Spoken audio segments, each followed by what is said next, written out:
የፊዚክስ ሊቃውንት የብርሃንን ፍጥነት በትክክል ለመለካት በዘመናዊ ሌዘር እና ሳተላይቶች ታግዘው ለዘመናት ሲመረምሩ ቆይተዋል።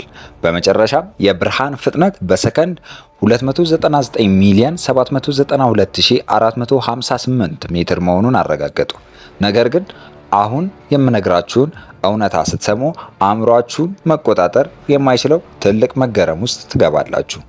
ከዛሬ 4500 ዓመታት በፊት የተገነባው የታላቁ የግብፅ ፒራሚድ በትክክለኛው የካርታ መጋጠሚያ ላይ ሲቀመጥ ቁጥሩ 29.9792458 ዲግሪ ሰሜን ነው። ቁጥሮቹን አስተውሏቸው። 299,792,458 እና 29.9792458 ሁለቱም ፍጹም አንድ አይነት ናቸው። የጥንት ግብፃውያን ያለምንም ዘመናዊ ቴሌስኮፕ፣ ኮምፒውተር ወይም ሳተላይት ይህን የኮስሞስ ሚስጥራዊ ቁጥር እንዴት ሊያውቁ ቻሉ? ይህ ድንገተኛ አጋጣሚ ነው ወይስ በታሪክ ውስጥ የተደበቀ ሌላ የቴክኖሎጂ ሚስጥር አለ? ወዳጆቼ፣ ወደዚህ አስደናቂና ሚስጥራዊ ምርምር በጥልቀት ከመግባታችን በፊት እንደዚህ ያሉ ሰዎችን ግራ የሚያጋቡ ድንቅ መረጃዎችን እና ልብ የሚነኩ ታሪኮችን ሁልጊዜ ለማግኘት አሁኑኑ ከታች ያለውን የሰብስክራይብ ምልክት በመጫን የአስር ቲዩብ ታማኝ ቤተሰብ ይሁኑ።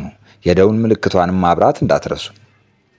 ይህ በታላቁ የጊዛ ፒራሚድ እና በብርሃን ፍጥነት መካከል ያለው ቁጥር መገጣጠም ለብዙ ዘመናት በሳይንቲስቶች መካከል ትልቅ ክርክር ሲፈጥር ቆይቷል። የብርሃን ፍጥነት በሰከንድ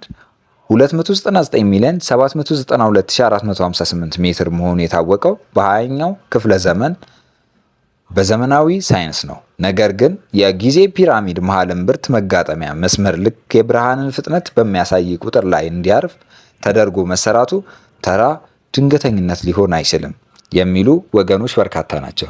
ምክንያቱም ግብፃውያን ፒራሚዱን ሲገነቡ ሜትር የሚለውን መለኪያ ይጠቀሙ ነበር። ታዲያ እንዴት ይህ ቁጥር ሊመጣ ቻለ?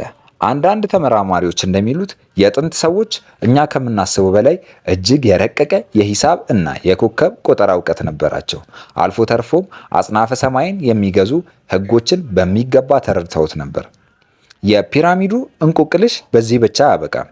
የታላቁ ፒራሚድ አራት ማዕዘኖች ፍጹም በሆነ ሁኔታ ወደ ሰሜን፣ ደቡብ፣ ምስራቅና ምዕራብ አቅጣጫዎች ይመለከታሉ። ይህ አሰላለፍ ዛሬ ላይ ባለን እጅግ ዘመናዊ ኮምፓስ ቢለካ እንኳን ስህተቱ ከ0.05 በመቶ አይበልጥም። ይህ ማለት ፒራሚዱን የሰሩት መሐንዲሶች የምድርን ትክክለኛውን ቅርጽ እና መግነጢሳዊ ዋልታዎች በሚገባ ያውቁ ነበር ማለት ነው። ከዚህ በላይ በፒራሚዱ ውስጥ ያሉት ጠባብ የመስኮት መተላለፊያ በሰማይ ላይ ካሉት የኦሪዮን ከዋክብት አሰላለፍ ጋር ፍጹም ተዛማጅ በሆነ መንገድ በቀጥታ እንዲተያዩ ተደርጎ የተሰሩ ናቸው። ይህ ሁሉ ጥንቃቄ ዝም ብሎ የተሰራ ሳይሆን የሆነን ትልቅ መልእክት ለትውልድ ለማስተላለፍ የታቀደ ይመስላል። በአሁኑ ሰዓት በሳይንሱ ዓለም ውስጥ ሁለት ትልልቅ ተቃራኒ ሀሳቦች አሉ። የመጀመሪያው ሀሳብ ይህ ነገር ፍጹም የቁጥሮች ድንገተኛ አጋጣሚ ነው የሚል ሲሆን ምክንያቱ ደግሞ በምድር ላይ ያሉ በቢሊዮን የሚቆጠሩ ቦታዎችን ብንለካ ከሌሎች የሳይንስ ቁጥሮች ጋር የሚገጥሙ ብዙ ቦታዎችን ልናገኝ እንችላለን ይላሉ። በሌላ በኩል ደግሞ የሴራ ቲዮሪዎች አራማጆችና አንዳንድ ታሪክ አጥኚዎች ይህ ድንገተኛነት ሊሆን እንደማይችል ይከራከራሉ።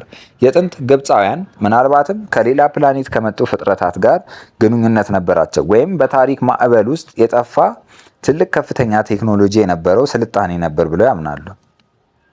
የትኛውም እውነት እንደሆነ በእርግጠኝነት መናገር ባይቻልም የፒራሚዱ መጋጠሚያና የብርሃን ፍጥነት አንድ መሆን ግን እስከዛሬ ድረስ በሳይንስ በአግራሞት እያስጨበጨበ ይገኛል። የግብፅ ፒራሚዶች የሰው ልጅ የድንጋይ ክምችቶች ብቻ ሳይሆኑ በውስጣቸው የአጽናፈ ሰማይን ሚስጥራዊ ቁልፎች የያዙ ታላላቅ ምህንድስና ተአምራት ናቸው። እናንተስ ወዳጆቼ፣ ይህ የቁጥሮች መገጣጠም ፍጹም ድንገተኛ አጋጣሚ ይመስላችኋል ወይስ የጥንት ግብፃውያን እኛ የማናውቀው ሚስጥራዊ እውቀት ነበራቸው? ሐሳባችሁን አሁኑኑ ከታች ባለው ኮመንት ሳጥን ላይ አስፍሩልኝ። ቪዲዮ ከተመቻችሁ ላይክ ማድረጋችሁን አትርሱ።